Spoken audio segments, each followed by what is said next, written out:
ব্যাকটেরিয়াটা পেটের ভিতরে ঢুকে গেল বিভিন্ন খাদ্যাভ্যাসের মাধ্যমে, পানির মাধ্যমে, এটি কি আর কখনো বেরোয়, মানে ওষুধের মাধ্যমে বা কোনো কিছুর মাধ্যমে? এখন তো আমরা এটাই আমাদের প্রাইম মোটো হচ্ছে detection of this organism Helicobacter pylori. আমরা বিভিন্ন টেস্টের মাধ্যমে এই জীবাণুটাকে ডিটেক্ট করি।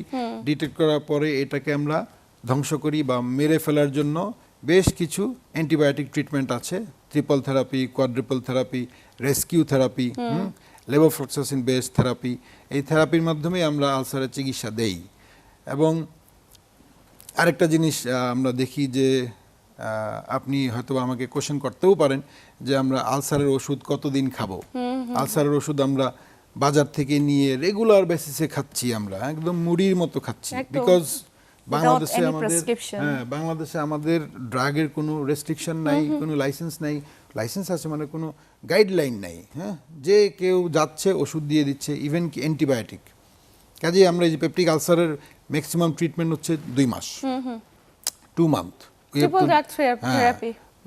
ট্রিপল থেরাপি হচ্ছে এইচ পাইলোরির ক্ষেত্রে, এইচ পাইলোরির ক্ষেত্রে হচ্ছে অ্যান্টিবায়োটিক থাকবে 2টা, সাথে হচ্ছে পিপিআই থাকবে। পিপিআইটা আমরা দিব হচ্ছে 2 মাস, আর অ্যান্টিবায়োটিক হচ্ছে 10 থেকে 14 দিন।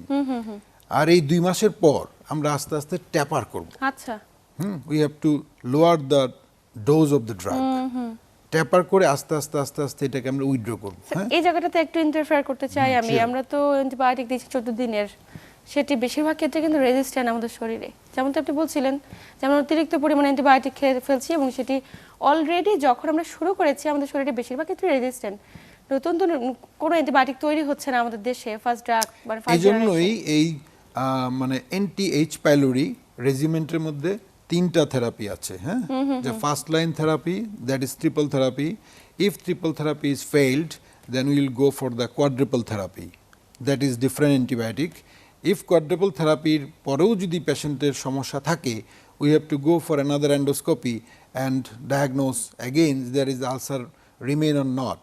যদি আমরা আলসার দেখি যে এখনও রয়ে গেছে, বা আমরা অ্যান্টিবডি টেস্ট করতে পারি, টেস্ট করার পরে ইউরিয়া ব্রেড টেস্ট করতে পারি, বা সিএলও যেটা এন্ডোস্কোপির মাধ্যমে আমরা টেস্ট করি জীবাণুটা, যদি দেখি আবার পজিটিভ, সেক্ষেত্রে we go for second line treatment. ওইটাও ফেল করলে আমরা থার্ড লাইন ট্রিটমেন্ট আছে।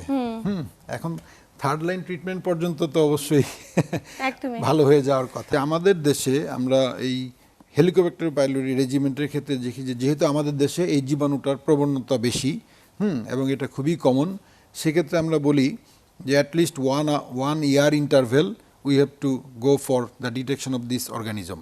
এই জীবাণুটা আমরা আইডেন্টিফাই করার চেষ্টা করব যদি পেশেন্ট সিমটোমেটিক হয়, এবং বছরে একবার অন্তত যদি এই জীবাণুটা পজিটিভ থাকে, এই ট্রিপল থেরাপিতে আমরা যেতে পারি।